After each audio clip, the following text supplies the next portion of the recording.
என் அன்பு குழந்தையே, புதிய வாழ்க்கையை நான் உனக்கு தரவுள்ளேன். பழைய தவறுகளை மீண்டும் செய்யாதே. சந்தர்ப்பங்கள் உன்னை மீண்டும் தவறு செய்ய நேரிட்டால் என் மந்திரத்தை நீ உச்சரித்து வா. அது உன்னோடு பேசும். அனைத்தையும் நான் பார்த்து கொள்கிறேன் என் தங்கமே. உன் மனதில் குதர்க்கமான எண்ணங்கள் எழுந்தால் அதை விட்டுவிடு. அதை பெரிதாக எடுக்காதே. மனமும் புத்தியும் தான் நமக்கு பாதி நண்பன், பாதி எதிரி. அதனால் அவற்றை என் பாதத்தில் வைத்துவிடு.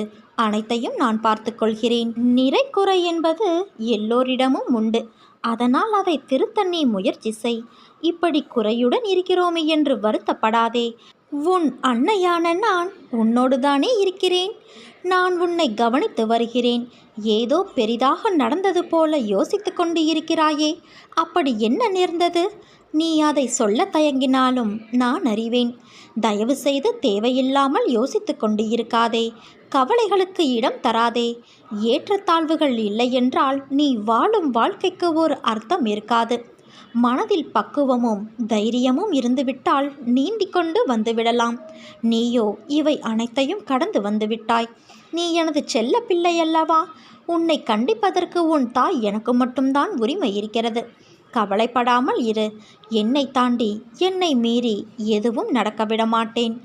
என் அனுமதியின்றி எவரும் உன்னை நெருங்க விடமாட்டேன். உன் அன்னையான நான் இருக்கிறேன். தைரியமாக இரு. தன்னம்பிக்கையோடும் இரு. கெடுதல் நடப்பதற்கு இடம் கொடுத்துவிட்டால் பிறகு நான் எதற்கு? தண்டத்திற்காயிருக்கிறேன். கலங்காதே குழந்தையே. எந்த சூழ்நிலையிலும் நான் உன்னை கைவிட மாட்டேன். உன்னை வெறுத்து ஒதுக்கியவர் மத்தியில், உன்னை இழிவாக பேசியவர்கள் மத்தியில், நீ எல்லாம் எங்கே வளரப்போகிறாய் என்று அகங்காரத்தோடு பேசியவர்கள் மத்தியில், உன்னை வீழ்த்தி பார்க்க மந்திரத்தையும் தந்திரத்தையும் செயல்பட செய்தவர்கள் மத்தியில், அனைவரும் உன்னை பார்த்து வியக்கும் வண்ணம் வாழ்க்கையில் உன்னை நான் உயர்த்துவேன். ஆனால் எது தெரியாமல் நீ கவலைப்பட்டு கொண்டு இருக்கிறாய். நம்பிக்கையோடு இரு. நம்பிக்கைதான் வாழ்க்கை. உன் வாழ்க்கையில் நடக்கின்ற அனைத்திற்கும் நீதான் காரணம் என்று எண்ணாதே. எரியும் மெழுகுவர்த்தி கரைகின்றது. அதற்கு நான் தான் காரணம் என்று நெருப்பு சொன்னால் ஒளி எப்படி கிடைக்கும்? அதேபோல வாழ்க்கையில் இழப்பு, அவமானம், தோல்வி, துரோகம், கோபம் இவை அனைத்தும் இருந்தால்தான் வாழ்க்கையை நீ கடந்து செல்ல முடியும். அப்படிப்பட்ட வாழ்க்கையில்தான் நீ இப்போது இருக்கிறாய். தினமும் உன் கஷ்டங்களால் மெழுகுவர்த்தியாய் கரைகின்றாய். ஆனால் நிச்சயம் நீ ஜெயிப்பாய் என் குழந்தையே. மற்றவர்களுக்கும் ஒளி கொடுப்பதற்காகவே பிறந்த குழந்தை நீ. வாழ்க்கை என்னும் வானத்தில் நட்சத்திரங்கள் போல ஜொலிப்பாய். ஆனால் ஒன்றை மட்டும் நினைவில் கொள். உன் வாழ்க்கை இன்னும் முடிந்து விடவில்லை.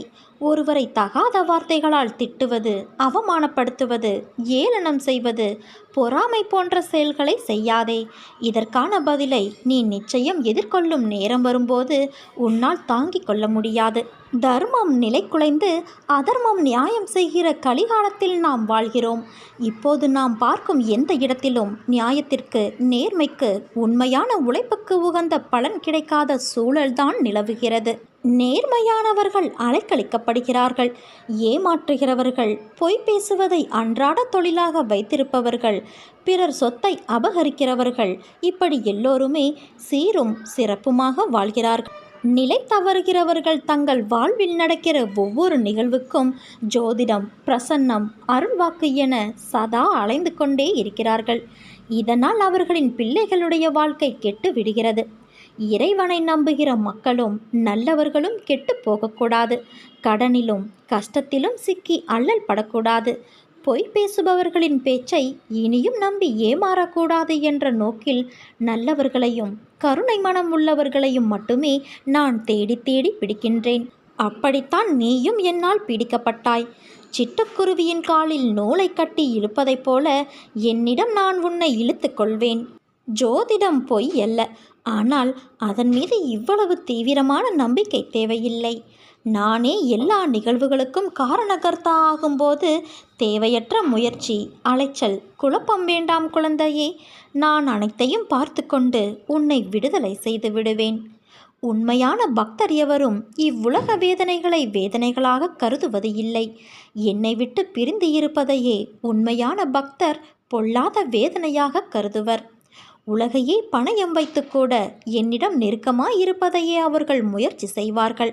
சாதாரணமாக வேதனையில் இருக்கும் மக்களே என்னை தேடி வருகின்றனர்.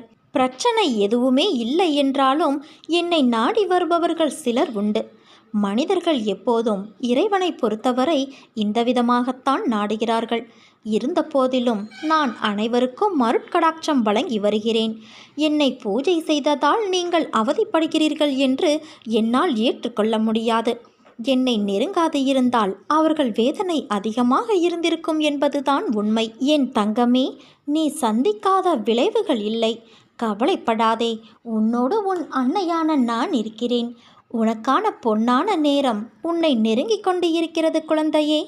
சிக்கல்கள் நிறைந்த இந்த உலகியல் வாழ்வில் தன் பக்தன் தன்னுடைய வாழ்க்கைக்கு ஜோதிடத்தின் உதவியை நாடலாமா?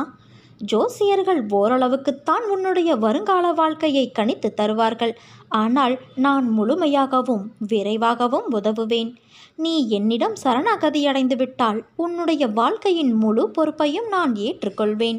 உன்னுடைய துயரங்களை குறைப்பேன். உன்னுடைய ஆனந்தத்தை நான் அதிகப்படுத்துவேன். நீ சுகம் துக்கம் இரண்டிலுமே என்னைப்பார். உலகியல் ஆன்மீக வாழ்க்கை இரண்டிலுமே என்னைப்பார். உதாரணமாக, ஜாதகத்தில் குழந்தை பேறு இல்லாத எண்ணற்ற பக்தர்களுக்கு நான் குழந்தை வரம் அளித்துள்ளேன். ஜாதகம், கைரேகைக்காரர்களின் ஜோசியம் ஆகியோரின் முன்னோடி உரைகளை தூக்கி எறிந்துவிட்டு என்னை மட்டுமே நம்பு. என்னை நம்பி என்பால் லயமாகும் மனிதனின் எல்லா காரியங்களையும் பொம்மலாட்டத்தைப் போல நான் முன்னின்று நடத்துகிறேன். நீ ஒன்றை மட்டும் நினைவில் வைத்துக்கொள். சந்தோஷம் இல்லாத இடத்தில் யாருக்கும் நிம்மதி இருக்காது. பக்தி இல்லாத இடத்தில் சத்தியம் இருக்காது. தியாக மனப்பான்மை இல்லாத இடத்தில் நிச்சயமாக அன்பும் இருக்காது. அகங்காரம் என்ற வலையில் சிக்காதவர்கள் ஆண்டவனுடைய அரவணைப்பில் இருக்கும் பாக்கியத்தை பெறுகிறான். என் மீது நீ நம்பிக்கை வைத்து வழி நடத்துமாறு வேண்டி முழு மனதோடு என்னை சரணடைந்துவிடு. உன்னுடைய பொறுப்பை நான் சுமப்பேன். உன் குடும்பத்தை தாங்குவேன். உன் கண்ணீரை என் விரல்கள் துடைப்பதை அப்போது நீ உணர்ந்து கொள்வாய். புதிய வழிகளை நான் உருவாக்கித் தருவேன். நீயாக எந்த சிக்கலிலும் வலிய போய் மாட்டிக்கொள்ளாதே குழந்தையே. ஒரு செயலில் ஈடுபடுவதற்கு நீ 1000 முறை யோசிக்கிறாய். நான் எடுத்த முடிவு சரியா, அவன் வினவியது சரியா, அது நிஜமா இல்லை பொய்யுரைக்கிறானா என்று இப்படி யோசிப்பதை முதலில் நிறுத்து. ஏன் இப்படி நீ செய்கிறாய்? ஒரு பொழுதும் எதற்காகவும் கலங்காதே. ஒரு முறை உன் மனம் சொல்வதை கேள். மாற்றான் சொற்களை உன் செவி கொடுத்து கேட்காதே. எடுத்த முடிவை என்றும் எதற்காகவும் மாற்றிக்கொள்ள நினைக்காதே. உன்னை பற்றி தெரிந்து கொள்ளும் நேரம் வரும். எதையுமே கேட்டு வாங்கி கொள்ளக்கூடாது. தானாக வந்தால்தான் அதற்கு சிறப்பு. வாழ்க்கையில் புரிந்து நடை போட்டு பழக கற்றுக்கொள் குழந்தையே. பசிக்கு அன்னமிடுவதையும் கடினமான சூழ்நிலையிலும் உன்னிடம் யாசகம் கேட்டு வருவோருக்கு முதலில் உதவி செய்ய பழகிக்கொள். அவன் என்னிடம் முறையிடுகிறான். நான் உன்னிடத்தில் சேரும்படி அவரை அனுப்புகிறேன். அனைவரும் வியக்கும் வண்ணம் வாழ்க்கையில் உன் அன்னை நான் உயர்த்துவேன் என் குழந்தையே. வீசும் காற்றுக்கு அளவுகோல் தெரியாது. பாய்ந்து சுழன்று வரும் மலையான நீருக்கு அளவு இல்லை. சுடர்கொண்டு எரியும் நெருப்புக்கு அளவை எட்ட முடியாது. பரந்த ஆகாயத்திற்கு எல்லை என்ற அளவுகோல் இல்லை. நீளம் என்ற பரந்த பூமிக்கு ஆழங்களின் அளவுகோல் இல்லை. அதேபோல நீ போகும் தூரத்திற்கும் கடக்கும் பாதைக்கும் உன் அனுபவங்களுக்கும் அளவுகோல் உண்டா? இவற்றுக்கே இல்லை என்ற போது உன் வெற்றியை மட்டும் உனக்கு நான் அளவுகோல் வைத்தா கொடுப்பேன்? உனக்கான எல்லாம் தக்க சமயத்தில் கொடுத்து நான் வாழ வைப்பேன் என் தங்கமே. நம்பிக்கை வை.